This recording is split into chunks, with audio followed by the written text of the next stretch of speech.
Welcome बच्चों।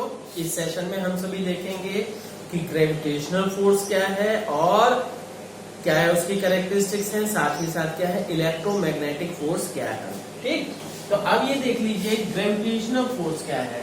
It is the force due to mutual interaction between two bodies due to their masses. तो ये मान लीजिए ये दो बॉडीज हैं, ठीक।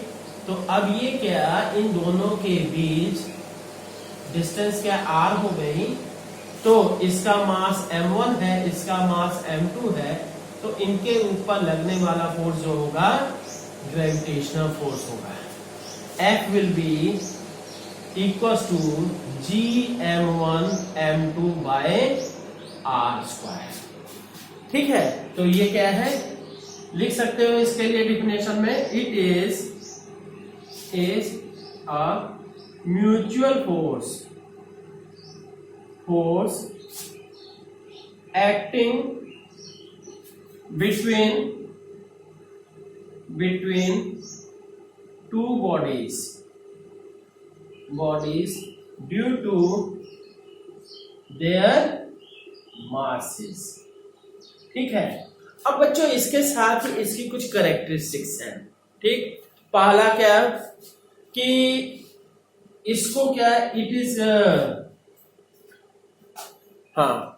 Is called universal law. ये न्यूटन ने दिया था, यूनिवर्सल लॉ ऑफ ग्रेविटेशन। इसका दूसरा नाम भी है यूनिवर्सल लॉ ऑफ ग्रेविटेशन। ठीक, नेक्स्ट है, एक चीज ये हो गई, और ये सेंट्रल फोर्स है। सेंट्रल फोर्स का मतलब देख लीजिए, बाद में आप सभी को ये सब टर्म्स यूज होंगी। सेंट्रल फोर्स क्या है, इनवर्स स्क्वायर लॉ क्या है। ठीक, सेंट्रल फोर्स का मतलब ये देखिए, ये दोनों ऑब्जेक्ट्स हैं, ये फोर्स क्या है, एक बॉडी के सेंटर से दूसरी बॉडी के सेंटर को मिलाने वाली लाइन के अलोंग ही एक्ट होगा। ठीक है, तो इसका मतलब क्या है, that is called central force. Third कि it obeys inverse square law. ये इनवर्स स्क्वायर लॉ को फॉलो करता है। Is that clear? Inverse square law का मतलब, जैसे ये देखिए, डिस्टेंस के इनवर्स स्क्वायर का डिस्टेंस के स्क्वायर का इनवर्स है। This is called inverse square law. जैसे ये कहिएगा F is inversely proportional to R square. तो ऐसा लॉ जो कि उन दोनों के बीच की डिस्टेंस के स्क्वायर के इनवर्सली प्रोपोर्शनल है, that is called inverse square. ठीक, तो अब ये हो गया। अब इसके बाद क्या, अब ये देखिए, इसके अलावा ये लॉन्ग रेंज फोर्स है। लॉन्ग रेंज फोर्स का मतलब कि जो बहुत ज्यादा बॉडीज दूर है तब भी एक्ट करता है। Is that clear? ये अलग बात है कि जितना डिस्टेंस बढ़ेगा उतना ही फोर्स वीक हो जाएगा, पर लॉन्ग डिस्टेंसेस पे भी ये वर्क करता है। ठीक, कंजर्वेटिव फोर्स। ठीक, तो कंजर्वेटिव फोर्स का मतलब कि जैसे कि क्लोज लूप के लिए, जैसे मान लीजिए यहां से हम क्या, ये ग्राउंड हो गए। ठीक, ये ग्राउंड हो गए, ग्राउंड से हम क्या है, किसी ऑब्जेक्ट को लेके गए h हाइट तक।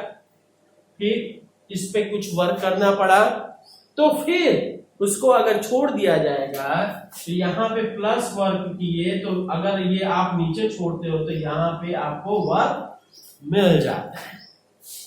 ठीक, कुल मिला के क्या है, एक यहां से चला ऊपर लेके गए और फिर ऊपर से नीचे आ गया, तो it means the work for close loop will be 0।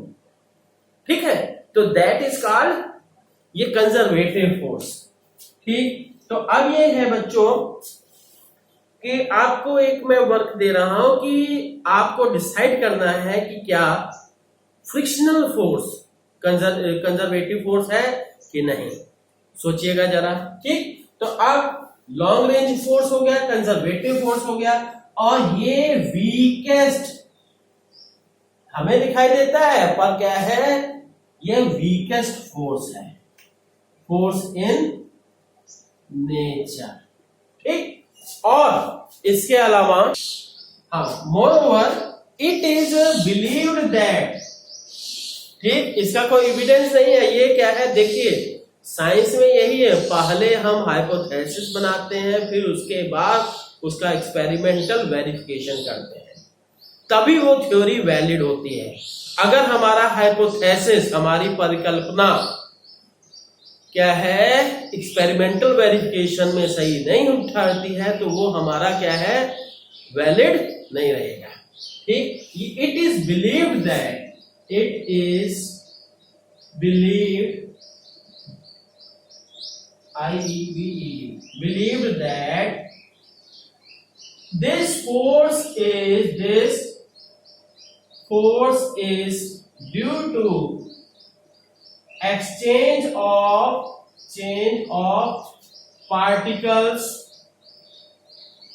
called between interacting bodies,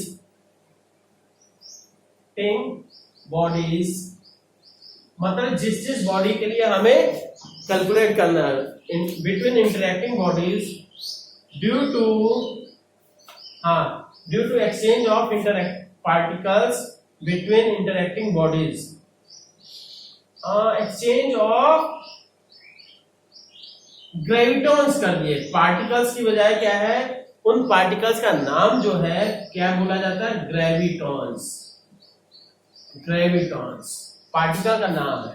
ठीक है, तो ये क्या है, it is believed that this force is due to exchange of gravitons between interacting bodies. ठीक है, अब बच्चों ये देखिए कि इलेक्ट्रोमैग्नेटिक फोर्स क्या है, ये दो चीजों का कॉम्बिनेशन है, पहला तो इलेक्ट्रोस्टैटिक फोर्स और दूसरा क्या है, magnetic force. Is that clear? ठीक, पहले हम क्या है, इलेक्ट्रोस्टैटिक फोर्स देखते हैं। इलेक्ट्रोस्टैटिक फोर्स क्या हो गया, ये मान लेते हैं दो बॉडीज हो गए, दो चार्ज्ड बॉडीज, ये दोनों पे चार्ज क्या है, इस पे Q1 चार्ज है, इस पे Q2 चार्ज है। ठीक, तो अब इसके ऊपर फोर्स लगेगा F, ठीक, और ये डिस्टेंस क्या हो जाएगी, R। क्लियर? तो अब force electrostatic force between both will be equal to 1/4 pi epsilon naught, ये तो कांस्टेंट लग गया, फिर क्या हो जाएगा, Q1 Q2 bye R square. ठीक है, this will be the amount of electrostatic force, it was given by Coulomb's. ठीक है, you will study in class 12। ठीक, तो अब क्या है, तो इसकी डिफिनेशन भी लिख दें, इट इज अ फोर्स, पहले क्या है, दो पार्ट बोला ना, तो पहला क्या है, force acting between two charge particles is called electrostatic force, force acting between two charged bodies is called, क्या कहते हैं उनको, between two charge bodies is called electrostatic force and the force between two magnetic poles is called magnetic force between two magnetic poles is called magnetic force। Clear? उसको क्या है, हम magnetic force कहते हैं। तो अब क्या है कि एक चीज important phenomena, moving charge produces magnetic field. ठीक, कोई चार्ज अगर मोशन में है तो मैग्नेटिक फील्ड प्रोड्यूस करता है, और अगर क्या है साथ ही साथ अगर कोई चार्ज मोशन में है किसी मैग्नेटिक फील्ड में, then it will experience a force. ठीक है, तो क्या, तो इसलिए हम कह सकते हैं कि इलेक्ट्रोस्टैटिक और magnetic force are closely interrelated. ठीक है, तो उनको क्या है हम सेपरेट आइडेंटिटी नहीं मान सकते हैं। तो क्या phenomena, it is observe that क्या मूविंग चार्ज प्रोड्यूसेस ये magnetic field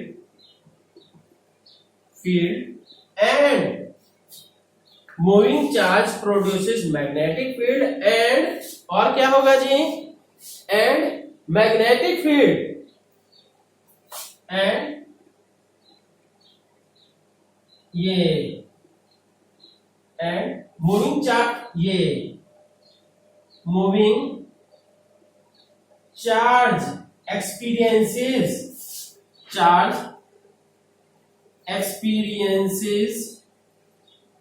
experiences a force in magnetic field। ठीक है बच्चों, तो मतलब क्या है, पहला फेनोमेना तो ये हो गया कि जो चार्जेस अगर मूव कर रहे हैं, कोई इलेक्ट्रॉन प्रोटॉन वगैरह कुछ भी या आयन, तो उसके ऊपर ये वो मैग्नेटिक फील्ड प्रोड्यूस करता है। और दूसरा कि मूविंग, अगर चार्ज कोई मूव कर रहा है मैग्नेटिक फील्ड में, तो ये क्या है कि ये भी फोर्स एक्सपीरियंस करता है। So you can say, so ये electrostatic and magnetic force are closely interrelated. ठीक है, are closely interrelated and name, combined name is called, and combined name क्या कहा जाता है, इलेक्ट्रोमैग्नेटिक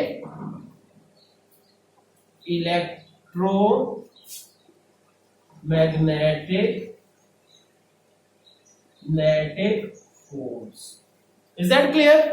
ठीक, हाँ। अब क्या है, इसकी कैरेक्टरिस्टिक्स क्या है, पहली चीज कैरेक्टरिस्टिक्स में, इट ओबेज इनवर्स स्क्वायर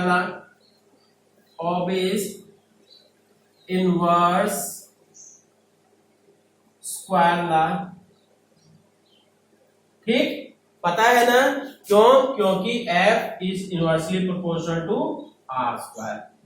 दूसरी चीज कि it is also central force, मतलब along the line joining both centers, central force.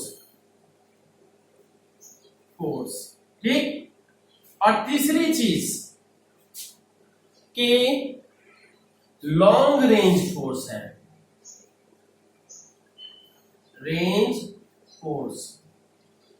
ठीक, ज्यादा डिस्टेंसेस पे भी डिपेंड करता है, पर क्या है, ज्यादा डिस्टेंस होगी तो क्या होगा कि फोर्स का अमाउंट कम हो जाएगा।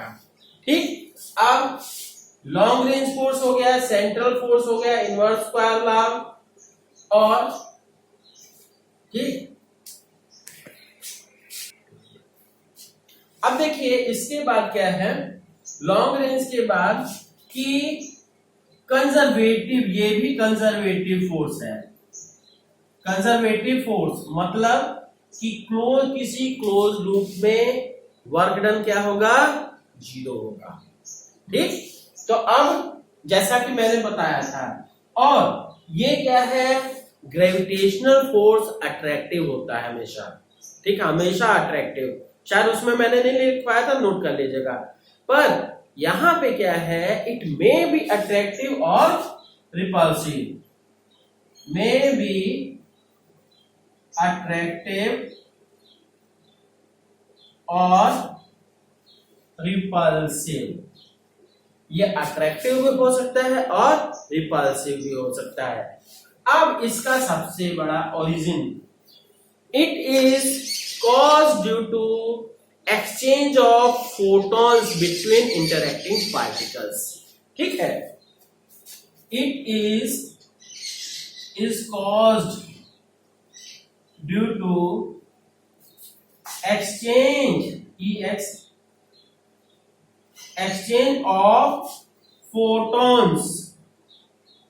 exchange of photons between interacting particles। ठीक है, इंटरएक्टिंग पार्टिकल्स। अब कैसे होता है, एक पार्टिकल क्या है, वो फोटोन छोड़ता है और दूसरा पार्टिकल क्या है, फोटोन को एब्जॉर्ब करता है। वन पार्टिकल emits फोटोन, ये स्लिप करके फोटोन एंड अदर एब्जॉर्ब्स। बच्चों ये स्लिप कर रहा है ना, एब्जॉर्ब्स फोटोन। ठीक, ठीक। तो अब ये है, यही एक्सचेंज चलता रहता है जिससे कि दोनों के बीच में अट्रैक्शन या रिपल्सन क्या होता है। ठीक है, बाकी सब तो स्टडी का मैटर है ना। तो ठीक है बच्चों, इतने तक आप सभी पढ़िए और थोड़ा अपना भी दिमाग चलाइए, क्योंकि फिजिक्स के स्टूडेंट हो, जब तक आप खुद नहीं सोचोगे तब तक आप कुछ नहीं कर सकते। केवल कॉन्सेप्ट्स को रटने और समझने की भी बहुत जरूरत है। Thank you.